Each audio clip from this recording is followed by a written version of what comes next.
Harut اور ماروت کون ہے؟ کیا حضرت سلیمان علیہ السلام جادوگر تھے؟ کیا نبی بھی لوگوں کا حاکم بن سکتا ہے؟ ان سوالات کے جوابات کو جانتے ہیں آج کے اس ایپیسوڈ میں۔ اعوذ باللہ من الشیطان الرجیم، بسم اللہ الرحمن الرحیم۔ ناظرین کرام، السلام علیکم۔ سبیل القرآن کے اس تفسیر پروگرام میں ایک بار پھر ہم آپ کو خوش آمدید کہتے ہیں۔ آج ہم سورہ بقرہ کی آیت نمبر 102 کی تفسیر کو لے کر حاضر ہوئے ہیں۔ تو آئیے سب سے پہلے اس کی تفسیر کو جاننے کے لیے تلاوت اور ترجمے سے آغاز کرتے ہیں۔ كتاب أنزلناه إليك مبارك ليدبروا آياته وليتذكر أولو الألباب بسم الله الرحمن الرحيم واتبعوا ما تتلو الشياطين على ملك سليمان وما كفر سليمان ولكن الشياطين كفروا يعلمون الناس السحر وما أنزل على الملكين ببابل هاروت وماروت وما يعلمان من أحد حتى يقولا إنما نحن فتنة فلا تكفر فيتعلمون منهما ما يفرقون به بين المرء وزوجه وما هم بضارين به من أحد إلا بإذن الله ويتعلمون ما يضرهم ولا ينفعهم وَلَقَدْ عَلِمُوا لَمَنِ اشْتَرَاهُ مَا لَهُ فِي الْآخِرَةِ مِنْ خَلَاقٍ وَلَبِئْسَ مَا شَرَوْا بِهِ أَنفُسَهُمْ لَوْ كَانُوا يَعْلَمُونَ۔ یہودی اس چیز سحر و جادو کی پیروی کرتے تھے جو سلیمان کے زمانے میں جن و انس میں سے شیاطین لوگوں کے سامنے پڑھتے تھے۔ سلیمان نے کبھی بھی اپنے ہاتھ جادو سے نہیں رنگے اور کافر نہیں ہوئے، لیکن شیاطین نے کفر کیا اور لوگوں کو جادو کی تعلیم دی۔ نیز یہودیوں نے اس چیز کی پیروی کی جو بابل کے دو فرشتے ہاروت اور ماروت پر نازل ہوئی۔ وہ دونوں فرشتے لوگوں کو جادو کے باطل کرنے کے لیے جادو کا ایک اور طریقہ سکھاتے تھے۔ وہ کوئی بھی چیز سکھانے سے پہلے اس شخص سے کہتے تھے کہ ہم تیری آزمائش کا ذریعہ ہیں، کہیں جادو کے استعمال سے کافر نہ ہو جانا اور ان تعلیمات سے غلط فائدہ نہ اٹھانا۔ لیکن وہ ان دو فرشتوں سے ایسے مطالب سیکھتے تھے جن کے ذریعے مرد اور اس کی بیوی میں جدائی ڈال سکیں، نہ یہ کہ اس تعلیم سے جادو کے اثرات کو باطل کرنے کے لیے فائدہ اٹھائیں، مگر وہ حکم خدا کے بغیر کبھی کسی کو ضرر نہیں پہنچا سکتے تھے کہ جو شخص ایسی چیزوں کا خریدار ہو اسے آخرت میں کوئی حصہ نہیں ملے گا، اور کاش وہ یہ جانتے کہ کس قدر قبیح و ناپسندیدہ اور بری تھی وہ چیز جس کے بدلے وہ اپنے آپ کو بیچتے تھے۔ ناظرین، پروردگار عالم نے اس آیت مبارکہ میں اپنے بندگان کے لیے کچھ نکات رکھے ہیں، آئیے ان نکات کو جان لیتے ہیں۔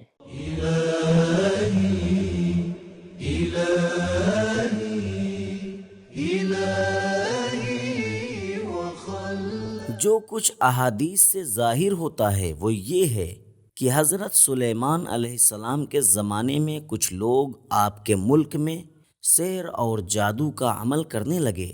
حضرت سلیمان نے حکم دیا کہ تمام تحریریں اور اوراق جمع کر کے ایک جگہ حفاظت سے رکھ دیے جائیں تاکہ جادوگر ان سے غلط فائدہ نہ اٹھا سکیں۔ لیکن حضرت سلیمان کی رحلت کے بعد کچھ لوگوں نے ان تحریروں تک رسائی حاصل کر کے انہیں باہر نکالا اور سحر و جادو کی تعلیم و تبلیغ شروع کر دی۔ انہوں نے یہاں تک کہنا شروع کر دیا کہ حضرت سلیمان بھی جادوگر تھے، نہ کہ معجز نما۔ اس طرح انہوں نے حضرت سلیمان علیہ السلام کی نبوت کا انکار کر دیا۔ سحر اس لطیف اور عجیب فن کو کہا جاتا ہے جن سے معمول کے امور کو غیر معمولی طور پر انجام دیا جاتا ہے۔ اس کے علاوہ سحر دھوکے کے معنی میں آتا ہے یا باطل کو حق کے روپ میں پیش کرنے کو کہا جاتا ہے۔ بنی اسرائیل کے ایک گروہ نے بھی توریت کی اتباع کرنے کے بجائے جادو دیکھنا شروع کر دیا، اور یہ کام اس قدر ترقی کر گیا اور اسے اس قدر شہرت حاصل ہو گئی۔ پیغمبر اسلام صلی اللہ علیہ وآلہ وسلم کے زمانے کے یہودی بھی حضرت سلیمان علیہ السلام کو ایک زبردست جادوگر سمجھتے تھے اور انہیں پیغمبر نہیں مانتے تھے۔ یہ آیت بنی اسرائیل کے توریت کو ترک کر دینے کے جرم اور شیطانوں سے جادو سیکھنے اور ان کی پیروی کے گناہ کو بیان کر رہی ہے۔ یہودیوں نے توریت کے بجائے ان شیاطین کی پیروی شروع کر دی جو حضرت سلیمان کے زمانے میں لوگوں پر منتر پڑھا کرتے تھے۔ انہوں نے جادو کی نسبت حضرت سلیمان کی طرف دینا شروع کر دی تھی تاکہ اپنے اس غلط کام کو صحیح ثابت کر سکیں، مگر قرآن پاک نے ان کے اس نظریے کی نفی کرتے ہوئے فرمایا، سلیمان ہرگز کافر نہیں ہوئے اور نہ ہی انہوں نے کسی قسم کے جادو کا سہارا لیا تھا، بلکہ وہ تو ایک مرد خدا تھے اور ان کا کام معجزہ ہوا کرتا تھا، جبکہ شیاطین ان کے بالکل برعکس تھے اور ان کا کام جادوگری تھا، اور اس بارے میں تم نے شیطانوں کی اتباع کی ہے۔ مذکورہ بالا صورت کے علاوہ یہودیوں نے ایک اور جگہ سے بھی جادو سیکھا تھا، اور وہ اس طرح کہ اللہ تعالیٰ نے شہر بابل میں ہاروت اور ماروت نامی دو فرشتے انسانی شکل میں بھیجے تاکہ وہ لوگوں کو جادو کے باطل کر دیں اور اس کا توڑ کرنے کی تعلیم دیں۔ چونکہ جادو کا توڑ کرنے کے لیے ضروری تھا کہ وہ پہلے انہیں یہ بتائیں کہ جادو کیا ہوتا ہے، کیونکہ جب تک انسان کسی چیز کے ترکیبی اصول کو نہ جانتا ہو وہ اس کی کاٹ نہیں کر سکتا۔ لہذا یہ فرشتے ایک تو انہیں جادو کی تعلیم دیا کرتے تھے اور دوسرے اس کا توڑ بتایا کرتے تھے۔ وہ یہ تعلیم دینے سے پہلے اپنے شاگردوں سے یہ شرط منوا لیا کرتے تھے کہ وہ اس سے ناجائز فائدہ نہیں اٹھائیں گے۔ وہ ان سے کہا کرتے تھے کہ یہ کام آزمائش اور فتنہ ہے، مبادا تم اس فتنے میں پڑ جاؤ اور حق کی راہ سے بھٹک جاؤ، مبادا نجات حاصل کرنے کے بجائے غرق ہو کر ڈوب مرو۔ لیکن یہودیوں نے جادو سیکھنے کے بعد اس سے ناجائز کام لینے شروع کر دیے اور اسے ناشائستہ مقاصد کے لیے استعمال کرنے لگے اور زن و شوہر کے درمیان جدائی ڈالنا شروع کر دیا۔ قرآن مجید اس مقام پر ایک نکتے کی یاد دہانی کراتا ہے جو بہت قابل غور ہے۔ قرآن پاک میں یہاں ایک اہم نکتے کی طرف اشارہ کیا گیا ہے۔ ارشاد ہوتا ہے، یہودی یہ خیال نہ کریں کہ انہوں نے جادو کا علم سیکھ لیا ہے تو وہ خدا کی قدرت کے احاطے سے بھی خارج ہو گئے ہیں، مزید یہ کہ وہ خدا کے اذن و ارادے کے بغیر بھی کوئی کام انجام دے سکتے ہیں یا کسی کو ضرر پہنچا سکتے ہیں۔ ایسا ہرگز ممکن نہیں۔ خداوند عالم نے ہر ایک چیز کے لیے اس کا اثر اور تاثیر قرار دی ہے، لہذا جادو کا طبعی نتیجہ بھی برے اثرات کا حامل ہو سکتا ہے۔ بطور مثال اس کے اثر سے زن و شوہر کے درمیان آپس میں بگاڑ اور اختلاف ڈالا جا سکتا ہے۔ ناظرین، یہ تھے بہترین نکات۔ اب اس آیت کے پیغام کو بھی جان لیتے ہیں۔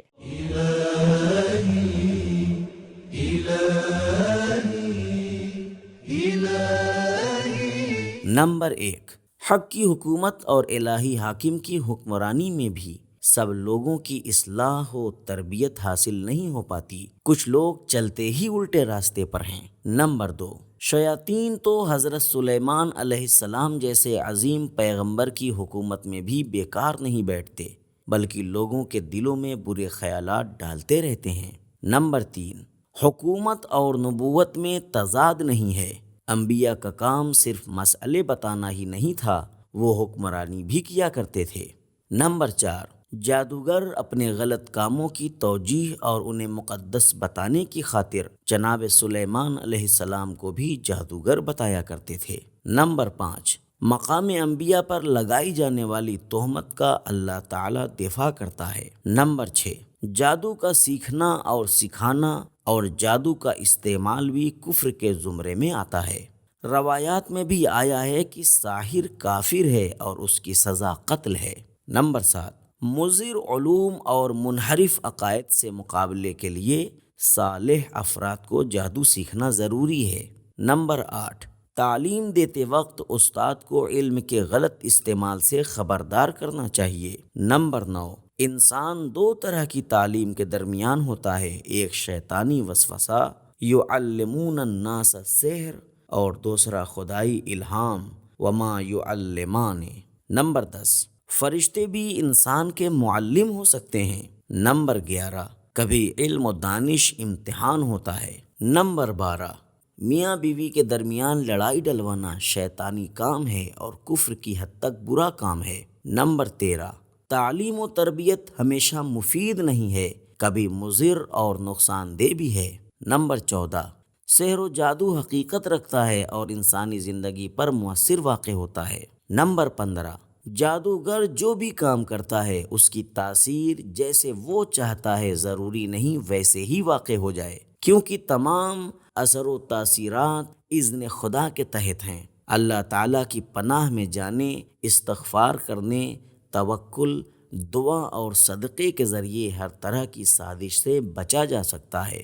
نمبر 16، ہو سکتا ہے کہ جادوگر کو مال و دولت حاصل ہو جائے لیکن آخرت میں اس کے لیے کوئی نفع نہیں ہے۔ نمبر 17، جو کوئی تفرقہ ڈالنے اور جادوگری کے پیچھے جائے گا اپنی انسانیت کو گنوا بیٹھے گا۔ تو ناظرین، آج کے ایپیسوڈ میں ہم نے جانا کہ ہاروت اور ماروت دو فرشتے تھے جو لوگوں کو جادو کے باطل کرنے کے لیے جادو سکھایا کرتے تھے، اور وہ لوگوں سے پہلے ہی کہہ دیتے تھے کہ ہم آزمائش کا ذریعہ ہیں، اس کے ذریعے کافر نہ ہو جانا۔ اور حضرت محمد مصطفیٰ صلی اللہ علیہ وآلہ وسلم کے زمانے میں یہودیوں کا یہ نظریہ تھا کہ حضرت سلیمان علیہ السلام جادوگر تھے، نبی نہیں تھے، لیکن قرآن مجید نے ان کا جواب دیا کہ ہرگز حضرت سلیمان علیہ السلام جادوگر نہیں ہیں، بلکہ وہ اللہ والے ہیں اور ان کے پاس اللہ کا معجزہ تھا۔ یہ تھا ہمارا آج کا ایپیسوڈ۔ ملتے ہیں اگلے ایپیسوڈ میں، تب تک کے لیے شکریہ، خدا حافظ۔ سبیل قرآن، قرآنی سماج کی پہچان۔